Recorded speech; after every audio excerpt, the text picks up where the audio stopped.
important things. This is the tip jar, and we pass this around because this is how our waitress is.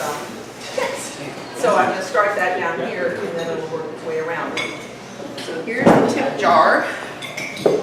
And so it's my pleasure to introduce Mike Marsden, who is the Vice President of Business Development for Pacific Charter Financial, and also works with PNR, Pacific Northwest Railroad. And today he's going to be talking about I guess the markets that we have for containers that are waiting in the valley in points east that would like to be able to ship out of the Port of Humboldt. And so he's got a lot of experience in dealing with these what are called hubs, and he's also working with the fundraising aspect of the East-West Railroad to move that project along. So I'll let him speak in his own words now. This is Michael Marsden, a star for us. First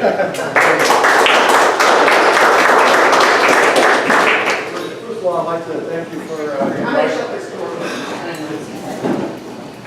I'd like to thank you all for coming tonight, and I'd like to talk about the market value of the Humboldt Bay and associated facilities around here. I'd like to also talk a little bit about the historical perspective of what's happening in the other ports and why there's an opportunity at this port. The Humboldt Bay is a wonderful asset for many reasons here for the local community, but it's also a national asset as well. And it's important that everybody kind of understands that it's really it's an opportunity that is greatly needed, because we have a real problem in America, and you probably all know about it, you read about it. It's the infrastructure. Our infrastructure is way past due for repair, and every time a politician comes up against that opportunity to kick the can down the road, and they wait for somebody else to do it, so they say, you know, I'm going to be out of office in 2 years and I'm going fishing or something. So the can's been kicked down the road a lot, and now what we have is a situation where we have outdated port facilities all around America, not just here in California, but also on the East Coast. And there's a fundamental problem with moving commerce and freight, and specifically cargo containers, from the country out and from the out into the country. And so the issue there is that the facilities that were built 100 years ago were facilities that were designed for longshoremen that were following the wagon up to the dock and throwing bags of stuff onto the boat. Well, things have changed a little in the last 100 years, and now we have a situation that is very congested. If you go to West Oakland and you look at the Port of Oakland, what you'll find is a very long wait time for trucks bringing containers into the port. Some of the teamsters I've talked to have told me that there's sometimes as much as 16-hour waits done on it. In some other ports that have this, they will offload it in another place, like the Los Angeles and Long Beach ports that have the same problem. The trucks can't get on the docks and off the docks fast enough, that they've been offloading in the city of Industry and Carson and a few other places. If you look on Google Maps, you'll see places with boxes everywhere, you know, like 5 million boxes in there. And the issue is the timely handling of this freight coming in and out of our country. It's created a lot of difficulty for businesses that do provide goods and services over the Pacific Rim, and can't get that material out in a timely manner, especially if they're perishable. So we live in California, which is a great agricultural area, and a lot of the stuff that we have to ship out of the valley is perishable. They're food items, and these are called hot loads. And these loads sometimes need special things like refrigeration, or they need heat, or they need to be in an environment like nitrogen so they don't degrade. These type of hot loads are very difficult to handle here because it's so difficult to predict how long it takes to get from the producer's factory or the farm to the dock and to the boat. And the fundamental issue here is the boats and the trucks can't be together. You've got to separate them. And Los Angeles is looking at this right now. They have a $15 billion renovation of their docks. However, they still need to address the problem of congestion of trucks on the dock, and the fact they have to do a secondary offload in other places and then reload when the boat's ready. So this is an uncoordinated situation where people are wasting a lot of time as truckers. They're wasting a lot of time as to how many times you have to handle the load, and it's unnecessary expense. So, like I said, the thing is you have to separate the boats and the trucks. And what Los Angeles and Long Beach need to do is that they need to hook a rail line from the docks into the valley where they can easily unload trucks, put it onto the rail, and take it to the boat in time for loading. And all this is coordination. And that coordination is very easy with today's computer system. So you can have a reservation system very similar to the ones the airlines use. You know, you call up for an airline, want to go to Nebraska, you call up, you find the time, you get to the airport at that time, and everything works out. Pretty good. There are glitches. But we have situations like that with our freight too. And it's that type of reservation system is greatly needed in our country, both on the West Coast and the East Coast, to coordinate the movement of these products with container loads out and to the Pacific Rim and back in. And until these ports separate the trucks from the boats, they're going to always have that congestion problem. Now, to get a right-of-way through Los Angeles is a little expensive. When you tell me like, a couple hundred yards all the way through the valleys. So they will eventually have to go to something like that because they can't have the trucks on the docks, even though they're improving the docks with a $15 billion improvement. They can't have that congestion and have easy good movement from the trucks to the boats. So that's kind of the state of the union insofar as we're the other ports, whether they be in New York or they be in Savannah or they be in Los Angeles or they be in Oakland or Port of Oakland. They all have that same congestion problem. They also have another problem in that they're a long way from the shipping lanes. If you look at Oakland, the turnaround time is optimally 10 hours. To get a boat in, loaded, and out, not counting the time it takes to get all that truck organized, but it's like 10 hours. And people say, well, how could it be 10 hours? You can see the Golden Gate from Oakland. Well, it's complicated. Like my engineer friend Ken down there always tells me, there's choke points. And one of the choke points is that they have a problem with dredging in the bay. They also have a problem with congestion on the docks. And in the end, because the Port of Oakland is operating at 40% efficiency rate. That means that they could be operating at a lot better than they are now. Same with Los Angeles and same with Long Beach. You know, there's 11,000 containers a day go through the Los Angeles, Long Beach area. And 11,000 containers is a lot of containers. You know, they represent about 20% of the national flow of containers. And the other docks and the other ports are in the same condition. They just did a lot of improvements in Savannah, but Savannah is almost 10 hours inland. They have to go through a bay, through an estuary, into another bay.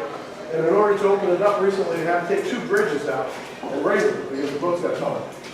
So all of these improvements are being made, but they still have to address the fundamental problem. You've got to separate the trucks from the boats. So anytime you do that, you're going to have an opportunity for buffer zones in each area that you have that ability to offload the trucks in what we call our hubs. And that gives you an opportunity to make sure that the boxes are going to arrive just in time for the boats to load them. Today's systems of moving boxes from one place to another are very, very efficient. If you look at the big ports that have done this, you look at Abu Dhabi, or you look at Hong Kong, or you look at Singapore, those ports have automated systems, and they're much like just a giant conveyor belt, is what I look at it. And what they do is that they have it organized so they can drop, and then they move to the boats, and the boats and the ships are separated. And so that allows them to have the efficiency and to use the new intermodal type systems that are available now. They have very efficient on and offloading. If you look at, Google it, look at Abu Dhabi, or look at Hong Kong, or look at Singapore, look at those ports, and you'll see that it's a whole series of low-profile cranes that are constantly being fed boxes that are constantly being put on the boats. Now, another thing that's happening generally is the boats are getting bigger. Right now, there's 39 boats that are in construction or have been delivered recently. There's 3 of them that have been delivered that are huge. They're 35,000 TEUs. TEUs are 20-foot equivalent units. And this is massive. These things draw so much, they can only get in a few ports. So what it's doing is it's making ports like this a high demand situation because they're able to handle the small boats. The big ports are going for these huge monster boats. Well, they actually hook 2 of them together, where the one will draft the other one, and they'll have 2 35,000 TEU boats. 3 of these have been delivered. There's 36 that are in some phase of construction, which is one of the big shipbuilders around the world. But this place has a unique selling proposition. And the unique selling proposition is that you haven't screwed it up yet. All right. You know, you have an opportunity here to take a tremendous asset. As I said earlier, other harbors, when they look at how long it takes for a boat to turn around, that doesn't include loading or unloading. But it's 10 hours, 16 hours, some places even longer than that. Here, if you have that same situation, it's 2 hours. Because your harbor is so close to the shipping lanes, and if you look at the geography of California, it actually points out a little bit, so you're physically closer to these than any other port in the United States. So the unique selling proposition this community has, if they want to pursue it, they have a unique selling proposition, and that if somebody needs to bring something into this country to add value to it and then send it out again, this is the closest place to the east. Now, there's some big markets in the east, we all know about it. This community is in a situation where they have an asset that they can explore. I know that looking and talking to people in the Eureka area, I hear about things like there's not enough jobs, or we don't have enough doctors at the hospital so that we can have, you know, an obstetrician when we need one, or any other specialties that don't have enough people here to support them, or that, like obstetricians and malpractice insurance is huge, so you can only have obstetricians in big population zones. And there's other things that I do. I walk around downtown and I see a lot of empty storefronts. They used to be full. I mean, there's commerce here of various sorts, both illegal and legal. But anyway, the point is that this has been a thriving economy, and now it's in a situation. I looked at a chart that our engineer Ken Dabble showed me, and it's been a steady decrease in the economic viability of this area.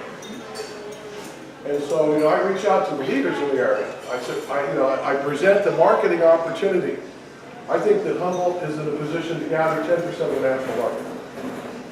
And that is, I think, conservative. I think it's way more than that.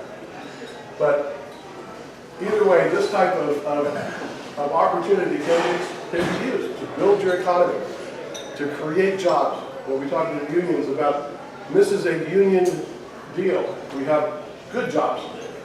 And we're talking about, you know, union journeyman wage jobs.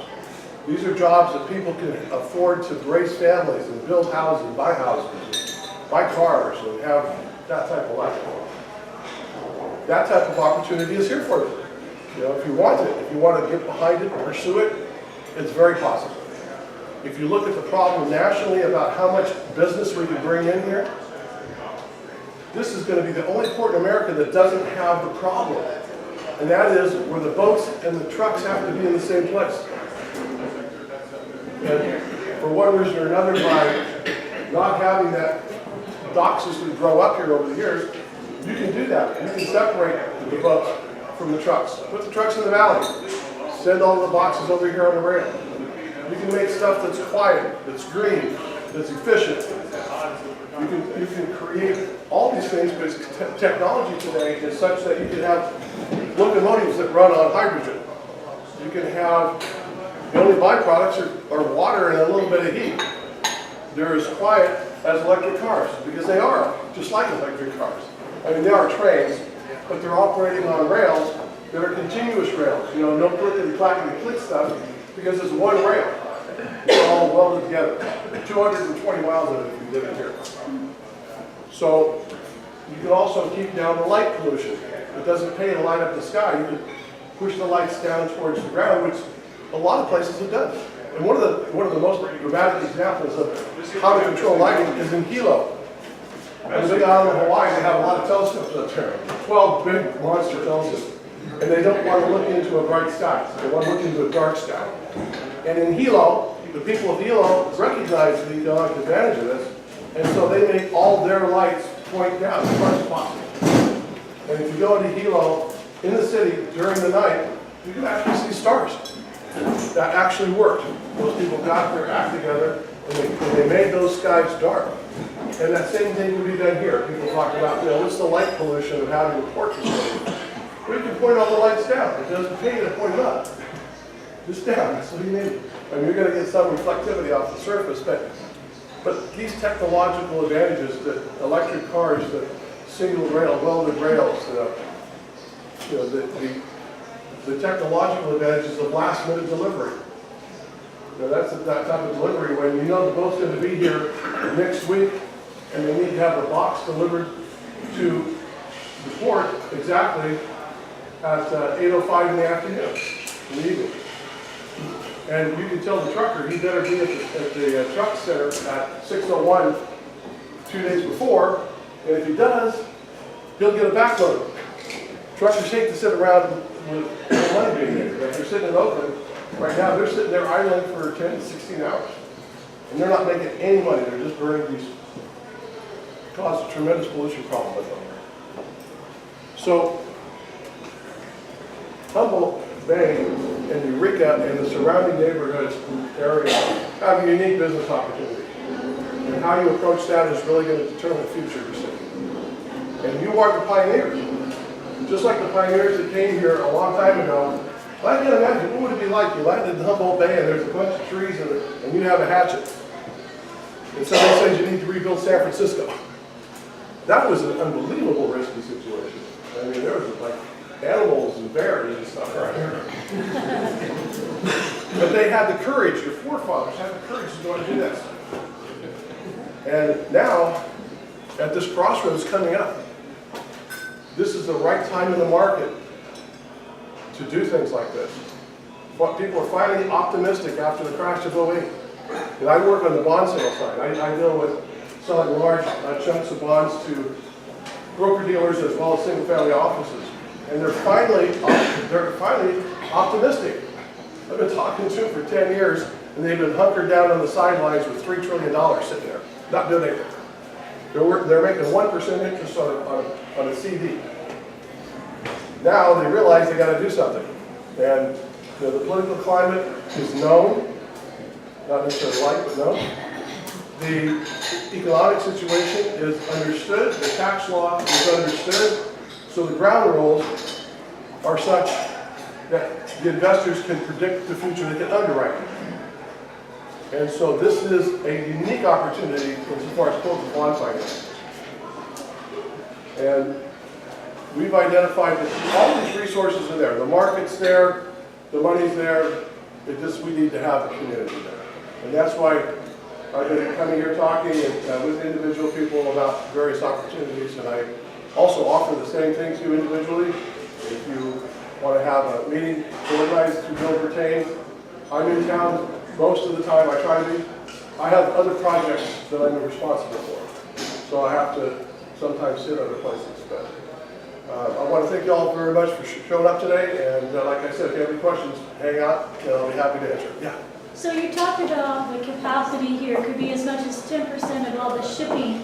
What's the gross on that? What's the dollar number associated with that? Well, it's, there's a lot of variables. I'll tell you, I'm not trying to avoid the question, but if you're going to ship a box from one point to another, it's based on how many boxes you got.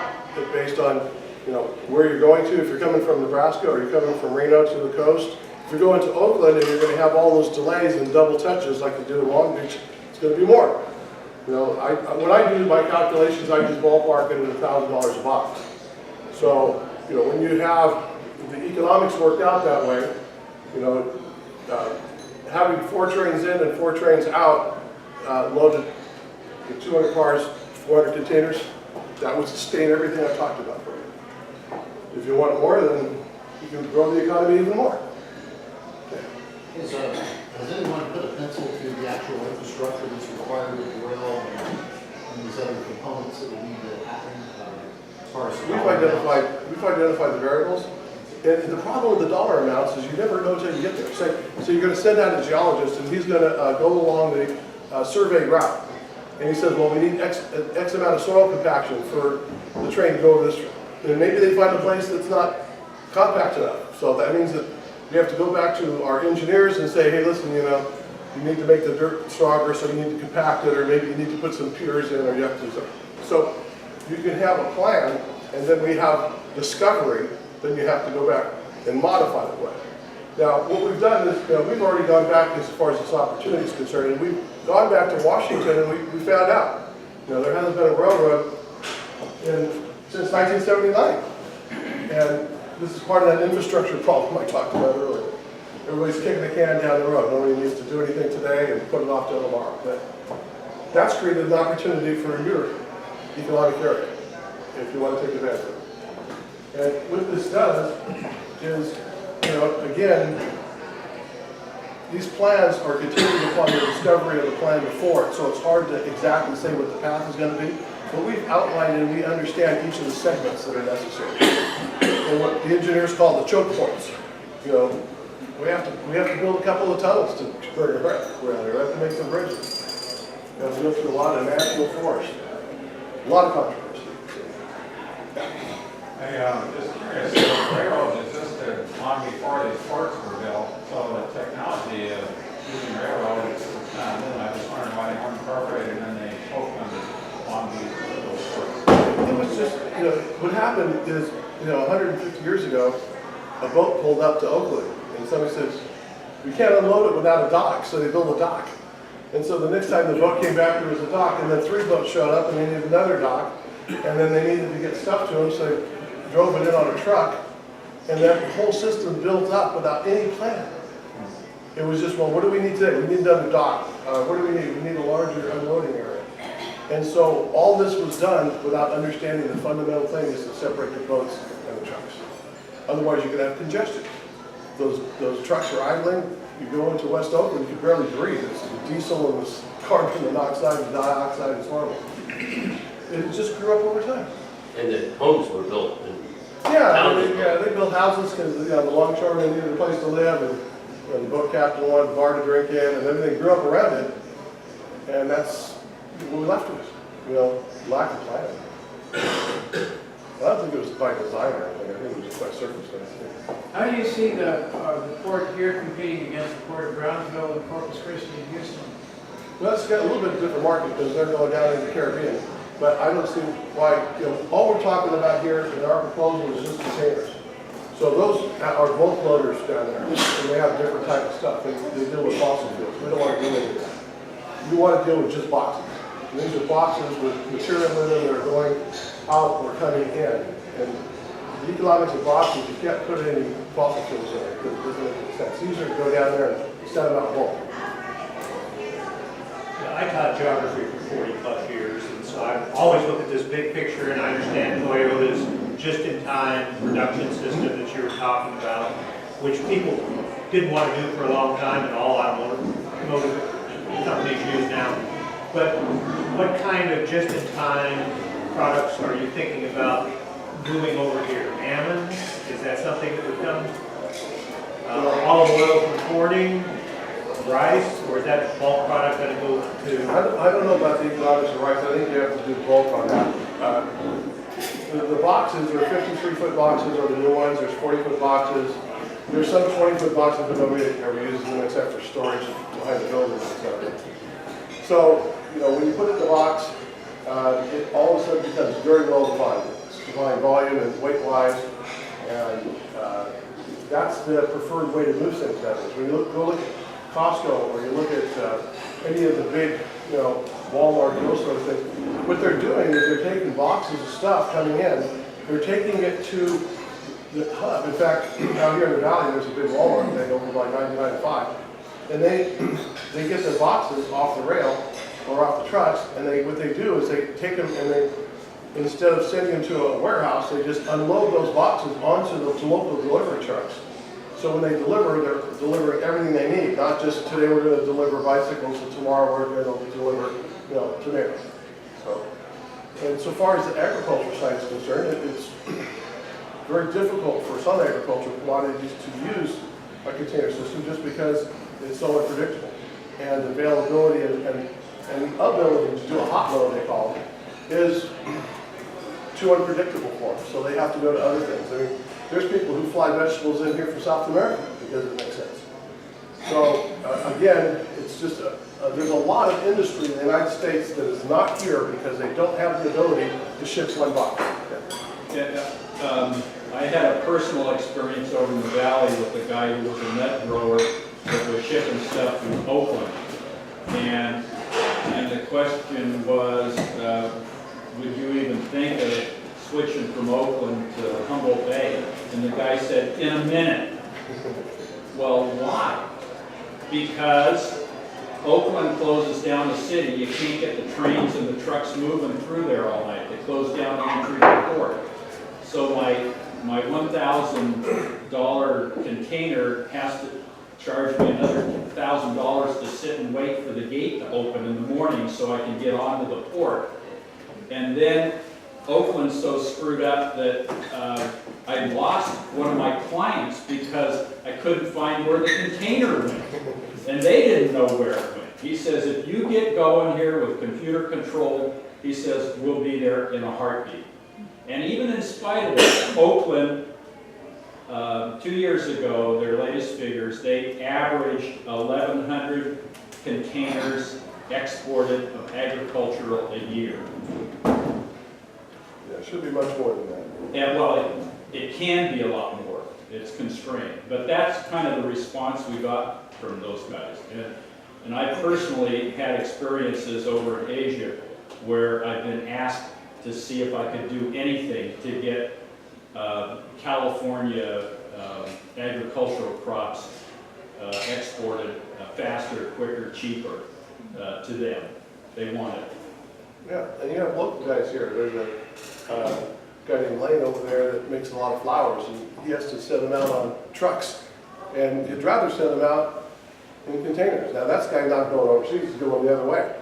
And this is the other unique selling proposition you guys have, in that, you know, this is the closest place to the East Coast because of the time and the efficiency of getting things on and off the boat and into the national rail system.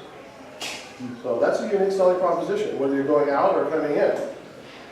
And you know, when I work with other people in the hub cities, you know, they talk about the business part and what can they advertise as their unique selling proposition, or what do they actually need? Well, the people up in Reno, what they absolutely need is a way to get their stuff out of Reno and overseas to the East Coast. And primarily, some of the big manufacturing things that are going on in and around the Reno area. And one of them is a large battery factory that's being done by Mr. Musk. And he spent $2 billion on making a factory to make batteries, and he needs to get those batteries out of that area. And the fastest way to do that, if you're going to the East Coast, is get them on a hub that's in Reno and get them through a port that's open. The other ports are kind of open. I call it their side. When they say Oakland's operating at 40% capacity, it's 40% open. And I like to use the analogy of like plumbing. You know, if you have a pipe that's clogged up 40%, it's going to back up pressure and it's going to come out a pipe that has 0% blockage. And that's what you guys have here. You have a 0% blockage. And that means that when somebody's a truck driver and he's headed to Oakland and he says, well, why should I go to Oakland when I can stop in Woodland, drop my load in Woodland on time, get a back load, and my guy's box is on the way. So those are unique selling propositions that this community has, and it will attract a lot of interest from other collateral businesses, people who need to add value to some product and ship it out. dependent on this east-west rail system being done in order to do this, or is this something that trucks could come to this area? I don't think so. You know, you're gonna have the same problem you have everywhere else. You know, if you get trucks here, you're gonna be clogged up. And I don't think the people will like it. I don't think that this area is so beautiful. You don't wanna have those diesels idling around here. You know, I think that an electric train is the answer. Have you guys met with the local political representatives from Congress, the Assembly, State Senate, Board of Supervisors, the California Coastal Commission? We're aware of them, and I defer to Ken. Where are you? Yeah, well, that's, you know, if it was easy, somebody would have done it already. Yeah, there's a couple of comments on that. First of all, it's a private investment, and so it's subject to permit processes. Secondly, the whole approval process is through the Surface Transportation Board of the Department of Transportation at the federal level. And they make their approval judgments with respect to international trade and treaty agreements. And we know that because we were back there with the attorneys. One meeting had 19 attorneys in it. It was just a lot of fun. And the whole process starts there because what the group is trying to do is determine that the feds can identify a pathway through to approval. It doesn't matter what the local guys do first because the feds are the guys with the approval trump cards. So they're trying to work on that part of the process first so that they can come to the local community and then describe what they have. Are you still subject to California Coastal Commission? Only within certain limitations.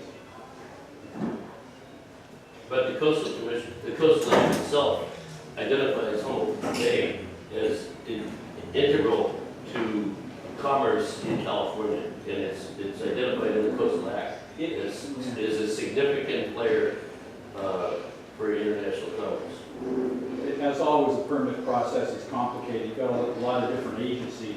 Coast Commission only has certain areas of jurisdiction, some of which are appropriate for improvements and docks and that sort of thing within its jurisdiction, but not on other things that are related to the federal concerns about the international treaties.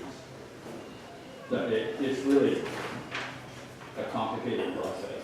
But an attorney who represents the Port of LA and I were back in Washington, D.C. for a full week of meetings.